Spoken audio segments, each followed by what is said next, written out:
एक छोटा शांत पहाड़ियों के नीचे बसा गांव। उस सुबह गांव ठंड से इस तरह ढका था जैसे किसी ने सफेद चादर ओढ़ा दी हो। कोहरा इतना घना था कि छप्पर से टपकती बूंदें भी दिखाई नहीं देती थीं। कुत्ते अपने पंजे समेटे दबके पड़े थे और हवा में ओस की ठंड चुभ रही थी। किसान रामेश्वर ने आधा फटा मफलर गले में डाला और बाहर निकला ही था कि राधिका ने रोक लिया। राधिका कांपती आवाज में, जरा रुक जाओ। धवलपुर में ऐसी ठंड सालों में एक दो बार ही पड़ती है। आज मत जाओ खेत पर। रामेश्वर धीमी लेकिन सख्त आवाज में, अगर आज रुक गया राधिका तो कल हमारी फसल खुद रुक जाएगी। पाला कोई मौका नहीं छोड़ता।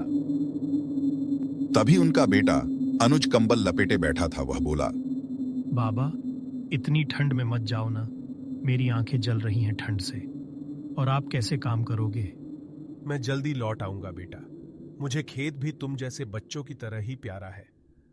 अगर मैं आज उसका ख्याल न रखूं तो वो भी बीमार पड़ जाएगा। राधिका बोली, कम से कम चूल्हे के पास बैठकर एक रोटी खा लो। नहीं, अब सूरज चढ़ने लगा तो पाला पिघलने लगेगा। मुझे उससे पहले पहुंचना होगा। इतना कहकर वह कड़कड़ाती हवा में निकल जाता है।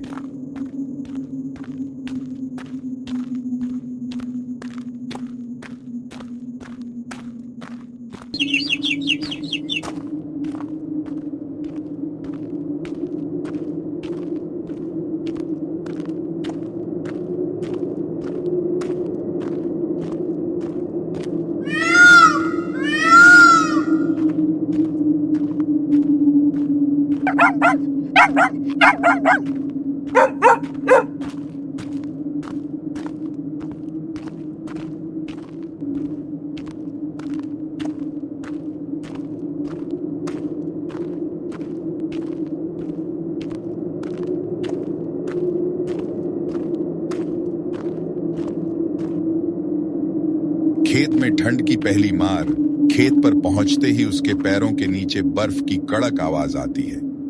धरती इतनी सख्त कि जैसे पत्थर हो गई हो। वह हाथ में मिट्टी उठाता है और उसकी उंगलियां सुन्न हो जाती हैं। रामेश्वर, हे धरती माँ, इतनी सख्त क्यों हो गई आज? ये बच्चे क्या खाएंगे अगर तू रूठ गई तो? दूर कोई नहीं, सिर्फ ठंड की सीटी जैसी हवा। वह नहर की ओर जाता है पानी चलाने के लिए।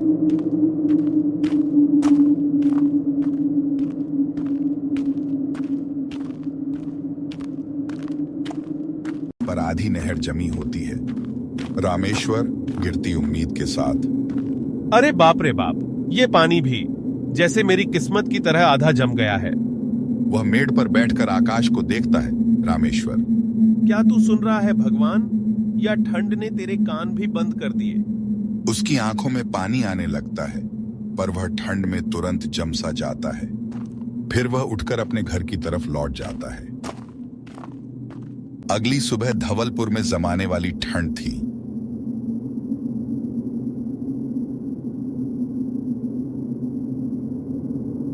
रामेश्वर जैसे ही खेत पहुंचा, उसका दिल बैठ गया। उसने कल गेहूं बोए थे, लेकिन गेहूं का असर तो कई दिन बाद दिखता है। आज खेत पर पड़ा तेज पाला मिट्टी को पत्थर बना चुका था। जहां बीज डाले थे वह मिट्टी जमकर कड़क परत बन गई थी। बीजों को सांस लेने की जगह नहीं थी।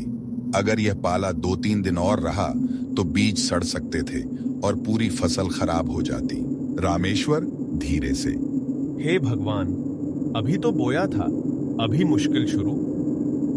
ठंडी, गीली और जमी हुई। उसे समझ आ गया, फसल उगने से पहले ही खतरे में थी। सुबह की हल्की धूप धवलपुर पर फैली थी, लेकिन ठंड कम होने का नाम नहीं ले रही थी। रामेश्वर और उसका बेटा अनुज खेत की ओर चल रहे थे।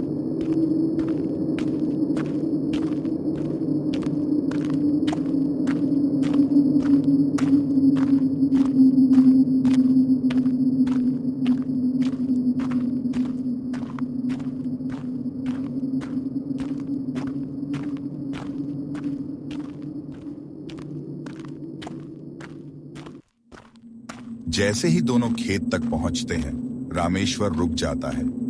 पाले की सफेद परत अभी भी खेत पर पड़ी थी।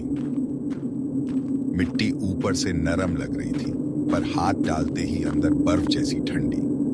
रामेश्वर मिट्टी को थोड़ा हटाता है और जहां बीज पड़े थे वहां नमी जरूरत से ज्यादा थी। उसके चेहरे पर चिंता साफ दिखती है। रामेश्वर धीरे बोलता है, ये जमीन ऐसे ही जमी रही तो बीज सड़ने लगेंगे बेटा। अनुज उसके पास बैठ जाता है। अनुज, बाबा, धूप थोड़ी और निकलेगी तो बीज बच जाएंगे ना?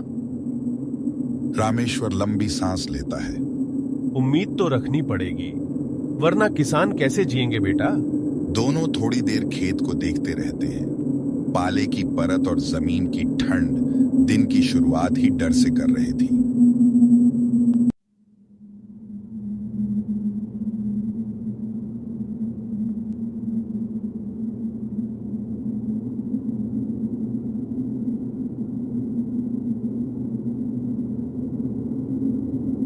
रात, घर का आंगन, ठंडी हवा पूरे आंगन में घूम रही है। बीच में थोड़ा सा लकड़ी जल रहा है।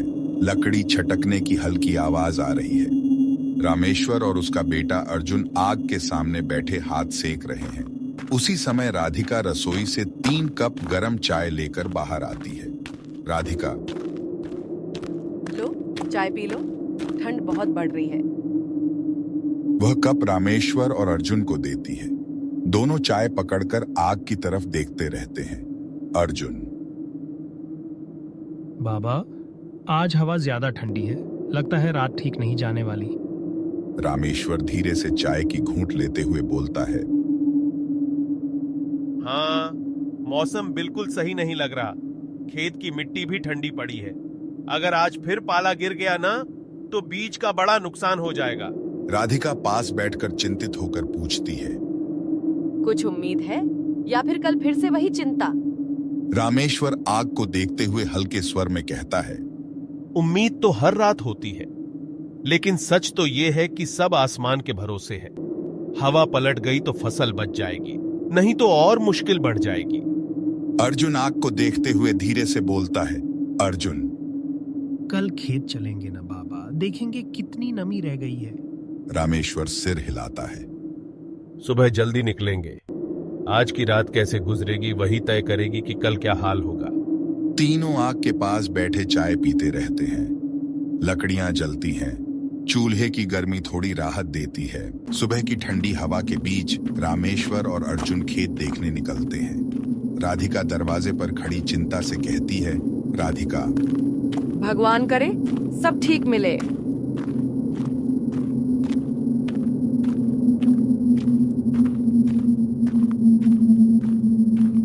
दोनों चुपचाप खेत पहुंचते हैं। पास जाते ही रामेश्वर रुक जाता है। पूरा खेत पाले से सफेद पड़ा हुआ, बीज जम चुके, मिट्टी सख्त। बाबा, सब खत्म हो गया? हाँ बेटा, इस बार की मेहनत ठंड खा गई। वह धीरे धीरे खेत से पीछे मुड़ता है। अर्जुन उसके पीछे पीछे चलता है। रामेश्वर जंगल की पगडंडी पकड़ लेता है। अर्जुन धीरे से पूछता है, बाबा, घर चलो, उधर जंगल की ओर क्यों जा रहे हो? आज मन नहीं है, क्या बोलूंगा घर जाकर। हल्का अंधेरा घिरने लगता है और दोनों चुपचाप जंगल के रास्ते घर लौटते हैं, दिल में सिर्फ टूटन और खामोशी लेकर।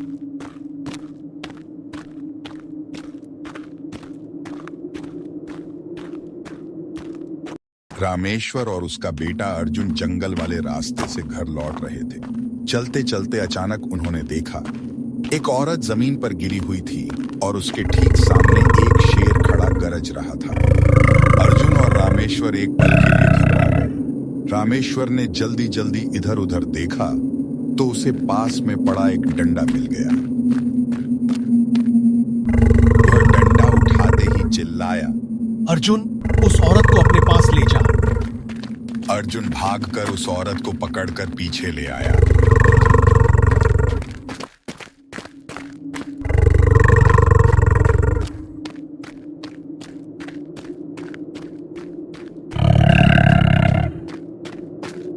रामेश्वर डंडा लेकर शेर की तरफ दौड़ा और उसी समय शेर भी उसकी तरफ झपट कर आया।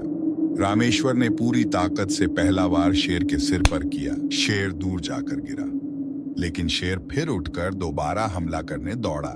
रामेश्वर ने दूसरा वार और जोर से किया। डंडा सीधा शेर की गर्दन के पास लगा। इस बार शेर दर्द से चीखते हुए मुड़कर जंगल की तरफ भाग गया। सारा नजारा कुछ ही पलों में खत्म हो गया। अर्जुन और बूढ़ी औरत एक साथ खड़े हैं। दोनों की सांसें तेज चल रही हैं। रामेश्वर उनके पास आता है। अर्जुन, अब सब ठीक है। शेर जंगल में फिर से वापस डरकर चला गया। बूढ़ी औरत धीरे धीरे आगे बढ़ती है। उसके हाथ में एक पुरानी सी थाली है। वह थाली रामेश्वर की तरफ बढ़ाती है। बूढ़ी औरत, बेटा, तुमने आज जान बचाई है।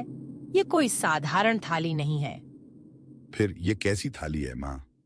बूढ़ी औरत शांत आवाज में बोलती है। इस थाली में जो भी सच्चे दिल से मांगा जाएगा, भूख से, मजबूरी से, वह खाना अपने आप मिल जाएगा, लेकिन लालच से नहीं। अर्जुन आश्चर्य से थाली को देखता है। क्या सच में खाना मिल जाएगा? बूढ़ी औरत हल्की मुस्कान के साथ कहती है, यह थाली उसी की होती है जो मेहनत और सच्चाई को समझता है। वह धीरे धीरे जंगल की तरफ मुड़ जाती है और कुछ ही पलों में ओझल हो जाती है। रामेश्वर और अर्जुन वहीं खड़े रह जाते हैं। हाथ में जादुई थाली, दिल में सवाल, और वह लोग घर की तरफ चल देते हैं।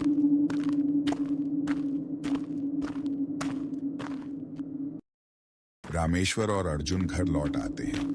घर में एक छोटी लालटेन जल रही है। राधिका दरवाजे पर ही दोनों को देख लेती है। इतनी देर हो गई जी, सब ठीक तो है? रामेश्वर चुपचाप अंदर आता है। अर्जुन भी उसके पीछे पीछे। रामेश्वर थाली को सामने रख देता है। राधिका हैरानी से देखती है। ये कैसी थाली है? रामेश्वर बैठते हुए सारी बात धीरे धीरे बताता है। शेर का आना, बूढ़ी औरत का डर, और फिर उसका यह कहना कि यह थाली जादुई है। राधिका कुछ देर चुप रहती है। राधिका, अगर ये सच है तो इसे आजमा कर देख लेते हैं। तीनों जमीन पर बैठ जाते हैं। थाली बीच में रखी होती है। रामेश्वर शांत मन से बोलता है, अगर यह थाली सच में काम करती है तो बस आज के लिए सादा खाना मिल जाए, इतना ही काफी है। कुछ पल तक कुछ नहीं होता। फिर धीरे धीरे थाली में रोटियां, दाल और थोड़ा सा चावल अपने आप आ जाता है। तीनों की आंखें भर आती हैं। अर्जुन धीमे से बोलता है, बाबा, सच में हो गया। राधिका की आवाज कांपती है। भगवान ने सुन ली हमारी बात। तीनों चुपचाप खाना खाते हैं। कोई शोर नहीं, कोई लालच नहीं, सिर्फ सुकून। रात की ठंड बाहर ही रह जाती है। घर के अंदर उम्मीद की गर्मी फैल जाती है।